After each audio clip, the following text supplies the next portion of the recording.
Hello everybody and welcome to a very special end of the year top 10 board gaming video. Today's topic is all about the People's Choice top 200 solo board game list that was recently published on BoardGameGeek. This is an annual list that's compiled from votes for all sorts of different users on BoardGameGeek to essentially determine what do people enjoy most when they play solo. So what I wanted to do to sort of cap off this wonderful year of board gaming is to go over the top 10 of the top 200 and sort of discuss my own personal thoughts about them, what I think of them as solo games and or larger scale games, and essentially ask, of course, you guys what you all think about them. It's a massive list with a lot of wonderful games. You can check it out in the description below, but with that, we are just going to jump right into the number 10.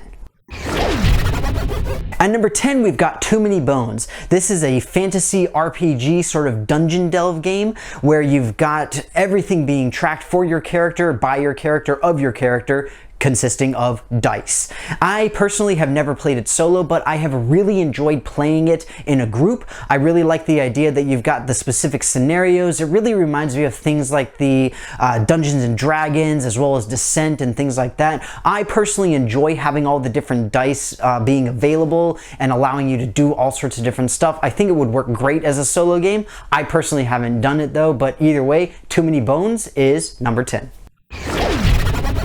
At number 9, we've got Lord of the Rings, the card game, a game that you guys mentioned to me is so amazing, and I bought because of it, and I do not regret it whatsoever. It is a wonderful game, both solo and with a partner. The idea is that you're going against specific scenarios, and if you have a partner, you can make them a little bit more difficult, so it's a little bit more intriguing, and in general, a lot more fun. Overall, the game is very well balanced, very well done. I'm normally not a fan of living card games, but this is one that I really enjoy, so Lord of the Rings is number 9.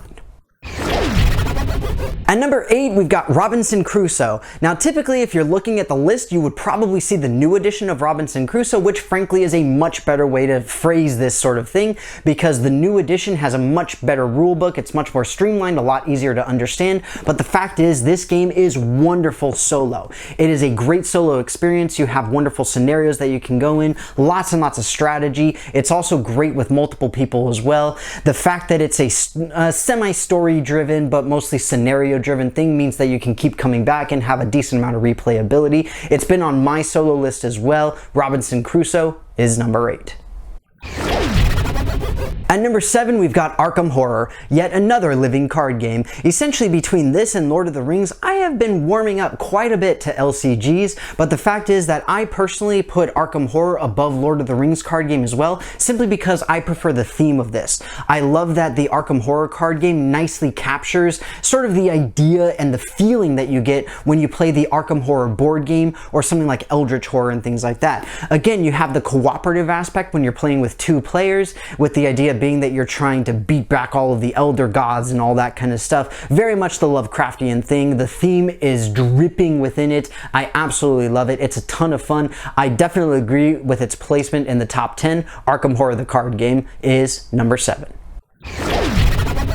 At number 6, we've got Big Daddy Gloom Haven. So this is a game that I have played a little bit solo, but not very much. Mostly I played it as in a group. And the thing that I have with this, the issue that I have, is that because of the nature of the game where you're doing these specific scenarios and seeing a story unfold, the replayability is very difficult to get. It's not impossible, but it is tough.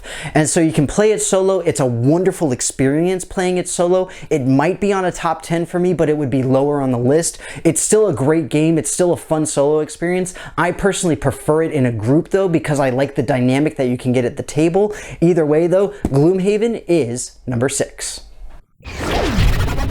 At number 5, we've got Scythe. This is a game that I've talked about quite a bit, both in this context as well as others, and essentially for me, I love it as a solo game, I love it as a group game. I've had fun in both cases. I absolutely adore the 4X genre. It's something that I've enjoyed since I was a kid on PC, and it's great to see more and more board games sort of taking that route. All in all, it really does deserve a spot on this list, and it would take a slot on my list of top 10 solo games as well. Scythe, number 5. At number 4, we've got Eon's End. This is a game that I haven't played either solo or with a group, but it sounds absolutely fascinating. We have a little bit of everything when it comes to theme, where we've got sci-fi, we've got fantasy, and a few other kind of things mixed in there, and mechanically it's very heavy on deck building. I'm normally not big on deck building, but the fact that this is a cooperative deck builder, and it uses a really unique way of utilizing discards and moving around who's going at what time, sounds absolutely fascinating, and it seems really interesting from the reviews that I've seen and read.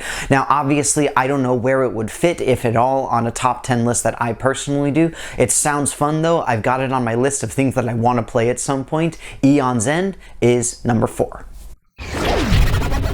At number 3, we've got Terraforming Mars. This is another instance where I definitely agree of the sentiment for having this game so high on the list. It's a wonderful game, both solo and group, and for me personally, I really enjoy the theming of the game. I love how the engine building works. I love the idea of the science behind it, relatively mild as it is, but I think everything comes together and fits really nicely. That said, we also have some great expansions that add some wonderful content as well, and for me personally though, I would probably put it a little bit lower on the list as far as a solo gameplay aspect, simply because all you're trying to do is get as many points as possible, which is not super compelling for me personally. I prefer it as a group game as opposed to solo. Still great as a solo though, and overall Terraforming Mars ends up at number 3. At number 2, we've got Mage Knight, also known as the gravest of injustices that have ever been gravely injusted, if that's a phrase. Essentially, if you guys have watched my videos on my favorite solo games before, Mage Knight has topped out on the list every single time. I absolutely love this game as a solo game. I honestly play it a lot less as a group game than I do as a solo game because it is just so much fun. You have a lot of different mechanics that are melding very well together. You've got deck building, you've got exploration, you've got a wonderfully well done sliding difficulty curve that you can design, all sorts of other different stuff. In addition, there's even more aspects to this game that I haven't seen with the Lost Legion expansion that adds a lot more and better gameplay options and all sorts of other stuff. All in all, Mage Knight for me is number 1, but for this list is number 2. At number 1, we've got Spirit Island. This is kind of a baffling and very unique case in that this game was just released this year in 2019, and on the first year of the list, it shot immediately to the top. I've only played this game in a group setting, and even that only once or twice. I've never played it solo, but I have to say the theme is what primarily engrossed me personally. I really enjoyed it. Mechanically, it's interesting, it's fascinating, but it's one of those things where I'd have to play it a few more times to really understand what's going on. I know everybody rants and raves and says how absolutely incredible the game is, and so I would love to try it out solo. I honestly don't even know how the solo mechanics work, so I'd be really curious to read more about it. I just haven't had a chance to, unfortunately, but I know that Spirit Island is a game that I enjoy. I know it's one that I really want to try solo, and eventually it's one that I want to own in my own personal collection as well. But with all that, Spirit Island is number 1.